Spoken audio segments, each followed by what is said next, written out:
Were proper human resource procedures followed in reinstating Brian Molefe as the CEO of Eskom? Why was Minister Lynn Brown summoned to Lutuli House? Was the state of capture report a waste of time? And is Brian Molefe's reappointment by the Eskom board legal? What time is it? It's question time.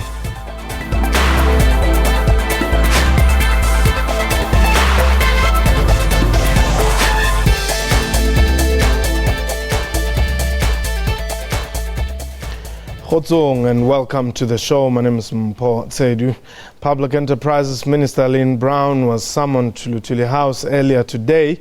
Minister Brown was expected to account to the ANC for her decision to rehire Brian Molefe as the CEO of Eskom. Molefe resigned from the power utility in November last year, soon after the release of the state of capture report, a move he said at the time was in good interest of, interest of good governance. My apologies. In another controversial move, he was sworn in as a member of parliament for the ANC earlier this year.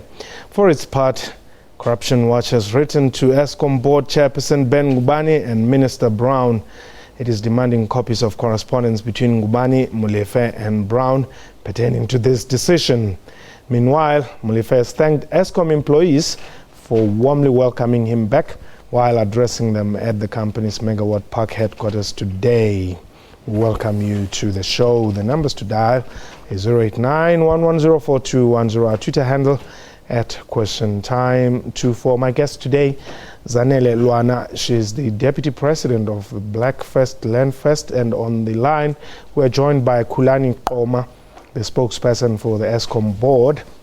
But also we have a representative from Corruption Watch right here in studio. But let's firstly check with you, as Eskom, is this reappointment of Mr. Molefe legal? Well, it's not a reappointment, if I can correct you, sir. It is reinstatement. Yes, so we consider it correct. But I wouldn't actually speak further on those issues because now they are a subject of the court, now that you have received the papers from the DA. Okay, can you just take us through how, what do you call it, reinstatement? It's a reinstatement. So what happened is that last year he actually applied for early retirement, which was granted by the board. Now, fast forward to the statement by the minister, asking the board to relook the matter. Then the board decided eventually to withdraw its initial decision to grant him early retirement. So when you do that, you then trigger a reinstatement because it was on the basis of a reinstatement that he was not part of the company at that particular point. So then what happens is that he returns whatever that had been paid to him, and Eskom also, in fact, so that all the parties then are restored to their initial, status. That's why he has to get his contract back, which is due to lapse in 2020. Okay. Now, when did this process of reinstatement begin? No, the process of reinstatement, I wouldn't. In fact, I'm disinclined to talk further about those issues. Now they are the subject of the court. Eskom will be required then to defend its position at that particular moment. So if you bear with me, you will allow me not to actually venture into the issues that may be the subject of the court. Well, I understand that, but I'm just trying to get clarity here because what you are saying does not make very much sense because I would want to know if Brian Molefe was a member of parliament, how was Eskom operating? When did they start talking to Brian to come back to Eskom? Did Brian say, I want to come back? Or did Eskom go to Brian and say, you don't deserve to be in parliament, you're better off with us? It's actually, it forms part of what I've said already. You remember a story broke in the Sunday Times that questioned a payout. The minister subsequently asked the board to look at the matter again and come to her and actually, submit to her an option that was more optimum. So on the basis of that, then the board had to look at options. Eventually, it decided to withdraw its initial decision to grant him early retirement. So now, by removing that, they were actually then, by virtue, giving him his employment back. That's the story. So essentially, we are here because we can't withdraw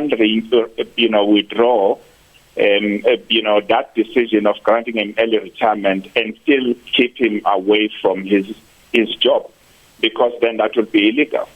But those are the issues now of court, and I'm actually, at pains to actually seek to get that permission from you to not talk about them.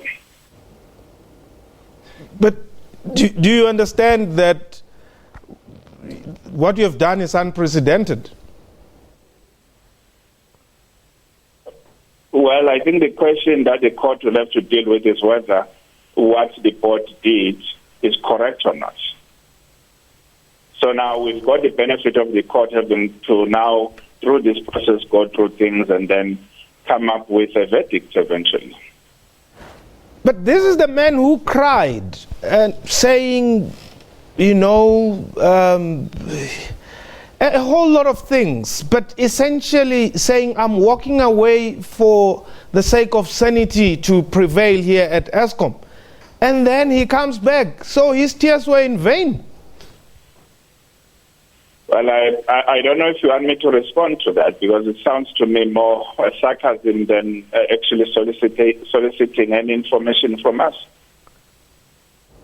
I'm saying to you that this man, Brian Molefe, said he was leaving in order for sanity to prevail at Eskom.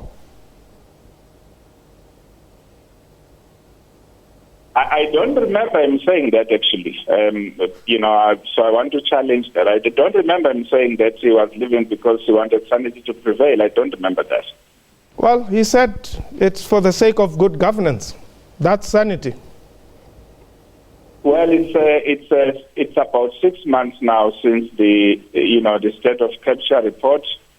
There's not been any process that has enabled him to do that. Remember, because that has to be done through a remedial action. So essentially, he's not able to then clear his name. Okay. That for me is what needs to be observed here. Just hold the line there. Do you want to say something to Eskom? Oh, they're talking complete nonsense.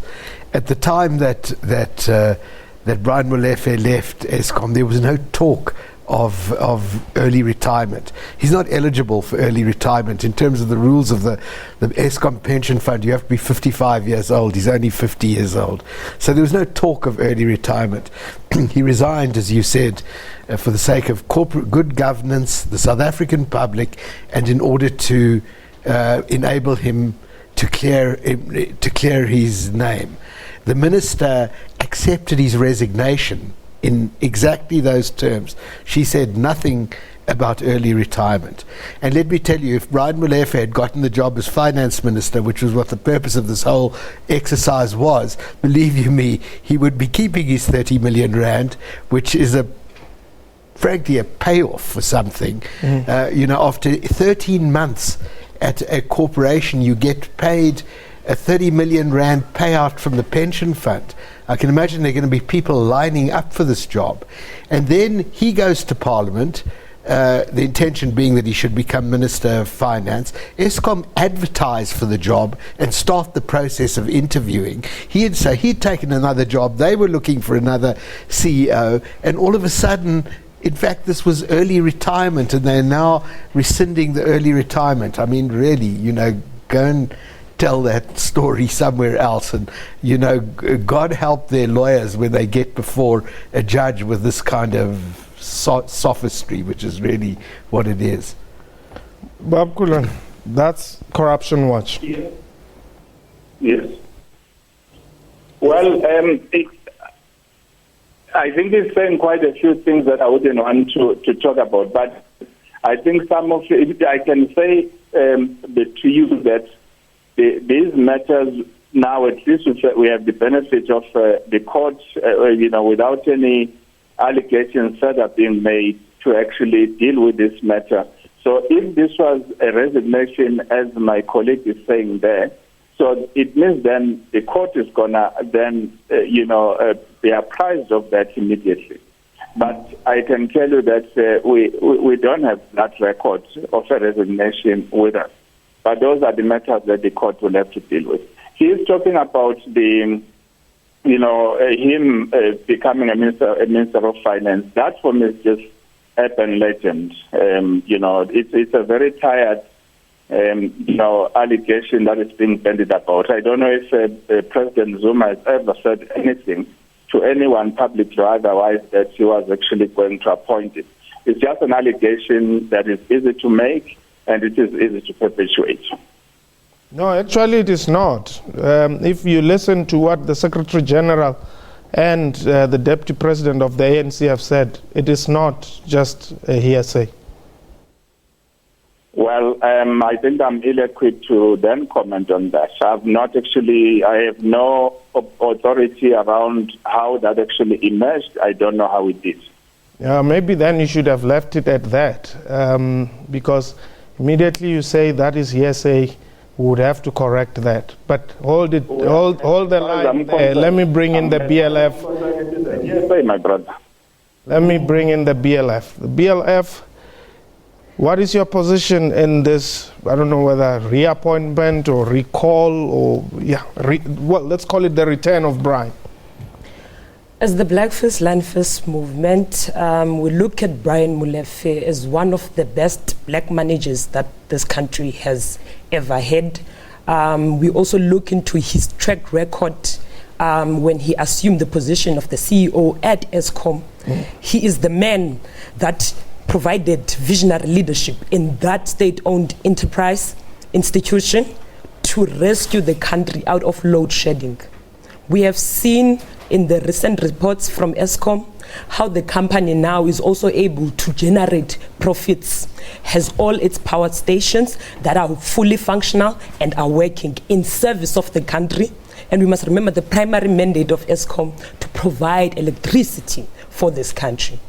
Brian Molefe is being attacked in this country because the dominant narrative through media institutions in this country is to demonize and strip away the dignity of black leaders in this country. How do you get to that point? Of black leaders in this country. Because there are no corruption charges that have been opened against Brian Molefe. Yes. We have Eskom is fully functional, was fully functional under the leadership of Brian Molefe. Now, what is being used many times, we keep on referencing the state of capture report, for example, that implicated Mr. Brian Molefe, right? Yes. A report that was not conclusive on what state capture is. But in a this report country. which Brian Molefe himself used to leave Eskom. Yes, no problem. But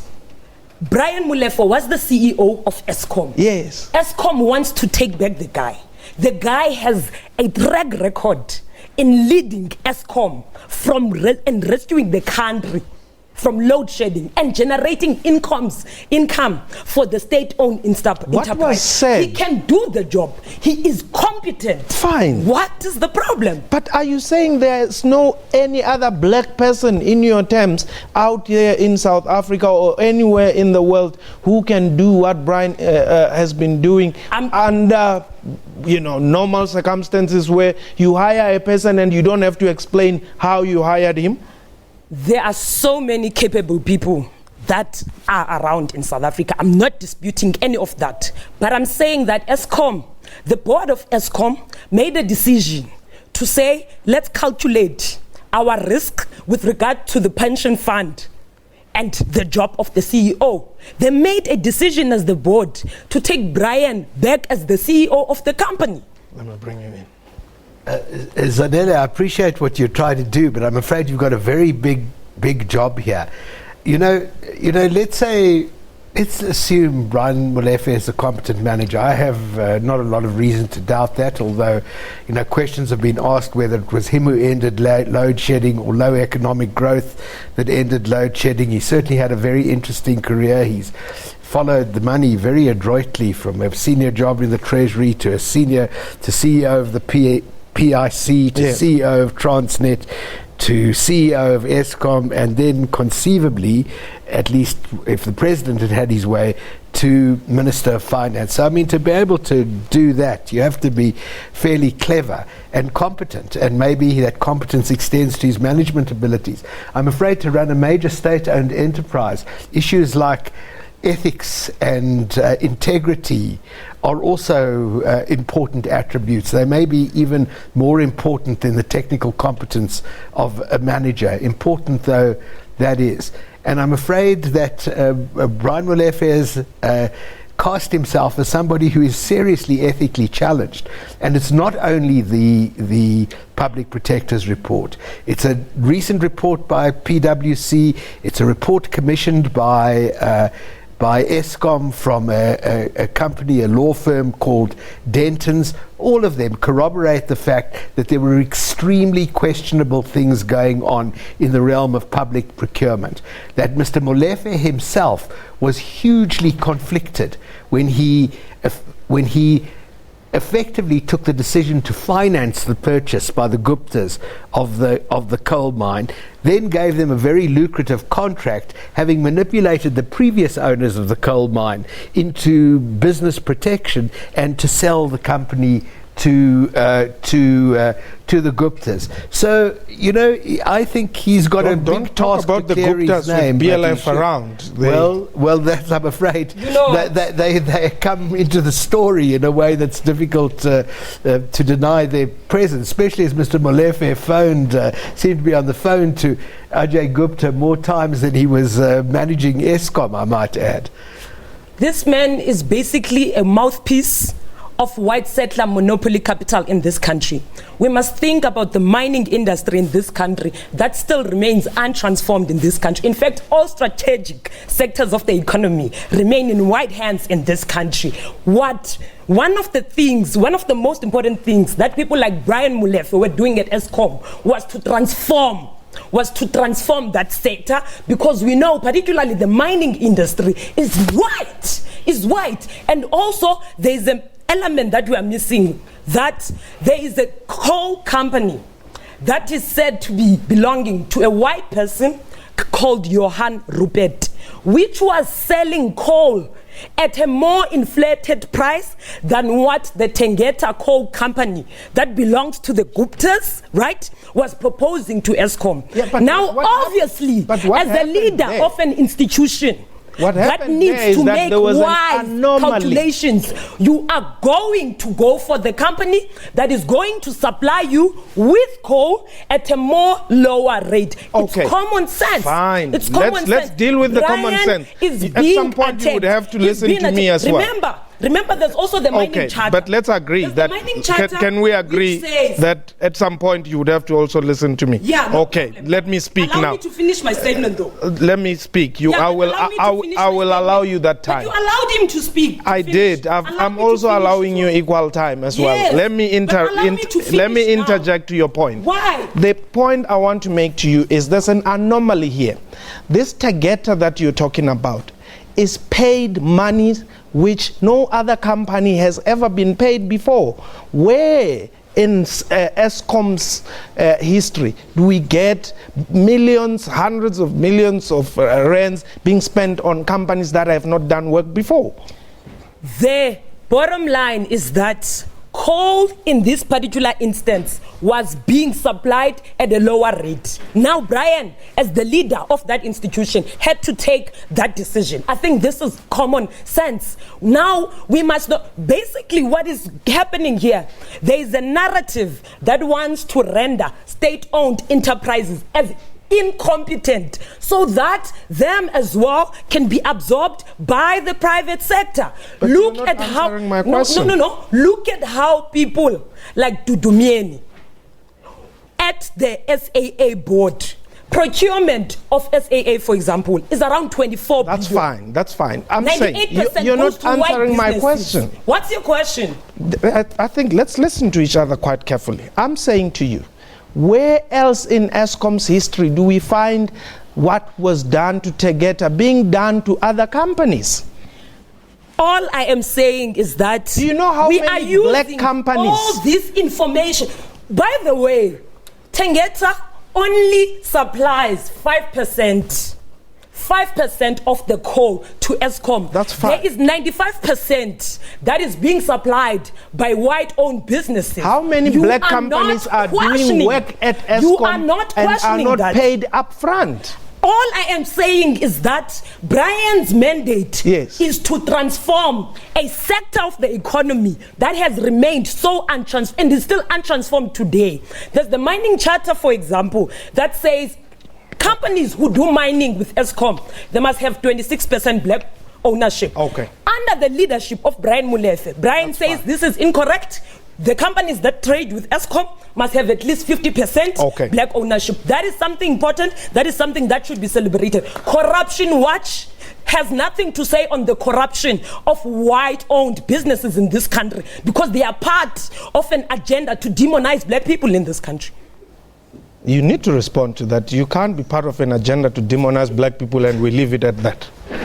Well, you should ask the CEO of Net1 and CPS whether he thinks we're only interested in the public sector or we let white-owned businesses off the hook easily. I don't think that that's the case, but if that's what you want to believe, I'm beginning to think there's nothing that I could say that would dissuade you from your viewpoint. Because it is the case. Okay. What is going to happen to this Brian's reappointment? I don't think it's going to be sustained. Okay. I mean, it may be the case, as in with another well-known executive of another well-known corporation. He will go through many court cases and many disciplinary procedures, and a couple of years later, he'll finally be sent home. But I think that, the entire society is opposed to him, from the ANC to organizations like organizations like ourselves. In a country where 90% of the population is black, which society are you talking about? I'm talking about. What is the basis of this claim that society is against the reinstatement of Brian Molefe? Who? Well, you can ask the ANC, for example. The ANC is divided, you know that. But they seem to be united on this point. They are not. No, they but are not. Wait. How is the ANC divided? The ANC issued one statement. Guys, we must not shy away from the factional battles that are happening within the African National Congress. But the statement the is deputy president of the ANC, including the Secretary General of the ANC, are part of an agenda for regime change in this country. That's why the minister takes a decision and calculates very well to reinstate Brian Molefe, and the deputy president and the secretary general who have so many times publicly went against the president of this country on anything, especially on the agenda of radical economic transformation in this country. We cannot take these factors away. Corruption Watch cannot be to look at black corruption with a mandate to demonize black leaders in this country. That person of ShopRite, I don't know his name, Person, he gave himself a bonus of about 200 million. There was no outcry on that. Okay, let's just wrap this up. From Eskom's side, were you ready for this politically charged case going forward? Well, I think all now is actually, it has been overtaken by time. We're facing a court situation now that we need to respond to. Okay. And that's what we're preparing to do. So we've received the papers as explained earlier. Okay, thank you very much. And that was question time for today. A big thank you to my guests and to you for watching at home.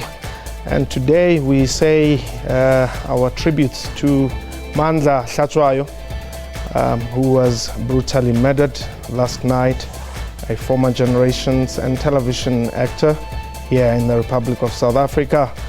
We bid you farewell, Ntwana. Hambe kahle. Ayeba khotsi.